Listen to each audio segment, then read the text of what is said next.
मैं दीपेंद्र कुमार जिला सुल्तानपुर से आपके अपने YouTube channel farmer the journalist में स्वागत करता हूं।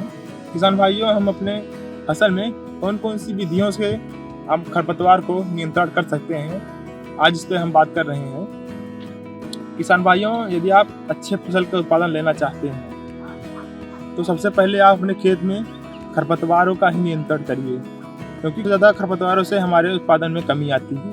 जैसा कि आप जानते हैं, सबसे ज़्यादा हमारे 30 से 33% लगभग नुकसान हो जाता है, उत्पादन में कमी आ जाती है हमारे फसल में।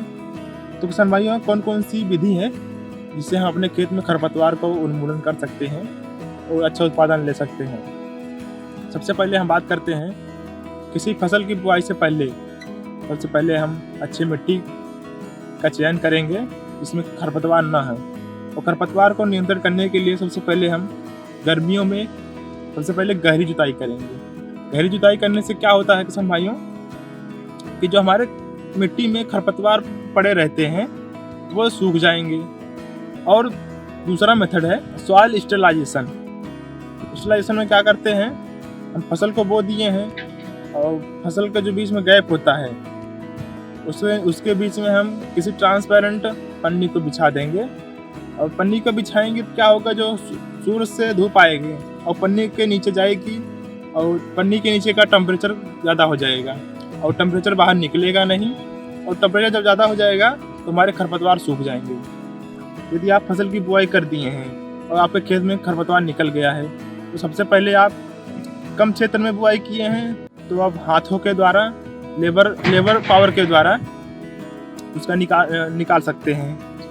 और दूसरा मेथड है, यदि आप लार्ज स्केल पे खेती किए हैं, बड़े पैमाने पे, तो आप हाथों के द्वारा नहीं निकाल सकते हैं, क्योंकि हाथों के द्वारा आप निकलवाएंगे तो ज़्यादा खर्च लग जाएगा और ज़्यादा समय भी लगेगा।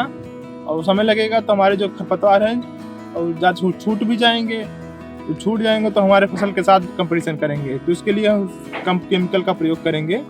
जैसा कि देख पा रहे हैं कि हमने गेहूँ की खेती की है और इसमें बहुत सारे खरपतवार निकल गए थे, केमिकल के द्वारा कंट्रोल किए हैं। आप देख सकते हैं हमारे खेत में खरपतवार सूख गए हैं। और कई सारे मेथड हैं, जैसे आप फसल की बुआई कर रहे हैं, फसल की बुआई से पहले तो हमारे बहुत सारे केमिकल आते हैं मार्केट में, उसका प्रयोग कर सकते हैं। जैसे फसल की बुआई करने के बाद यदि आप केमिकल का छिड़काव करना चाहते हैं खरपतवार नियंत्रण के लिए, तो प्री इमरजेंस खरपतवार नाशी आता है।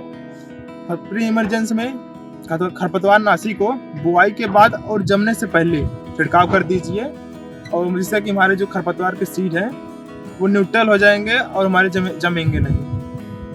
तो किसान भाइयों, दूसरा जो तरीका है पोस्ट इमरजेंस। पोस्ट इमरजेंस मतलब हमारी फसल जम गई है, हम बो दिए हैं खेत में, फसल जम गई है, तो उसके बाद हम पोस्ट इमरजेंस का छिड़काव करेंगे। पोस्ट इमरजेंस खरपतवार नाशी का छिड़काव करेंगे। तो पोस्ट इमरजेंस में हम पोस्ट इमरजेंस वाले बहुत खरपतवार नाशी आते हैं मार्केट में, उसका छिड़काव करेंगे। पोस्ट इमरजेंस में होता क्या है, हमारी फसल जम गई है, तो हम इंतजार करेंगे जब हमारे खेत में जब खरपतवार उग जाएगा तब हम उसको छिड़काव करेंगे। तो किसान साथियों, यदि आप इन सब विधियों का प्रयोग कर रहे हैं अपने खेत में खरपतवार नियंत्रण के लिए, तो इन सब विधियों का प्रयोग करके आप अपने खेत में खरपतवार रहित आप खेती कर सकते हैं, जिससे कि हमारा उत्पादन अच्छा हो। तो किसान भाइयों, यह विधियाँ आपको कैसी लगी खरपतवार नियंत्रण की, कमेंट करके जरूर बताएं। और हमारे चैनल पर नए हैं तो चैनल को सब्सक्राइब कर लें, बेल आइकन को दबाना ना भूलें, जिससे कि हमारी जो वीडियो है आपके पास जल्द से जल्द पहुँचे। धन्यवाद किसान भाइयों।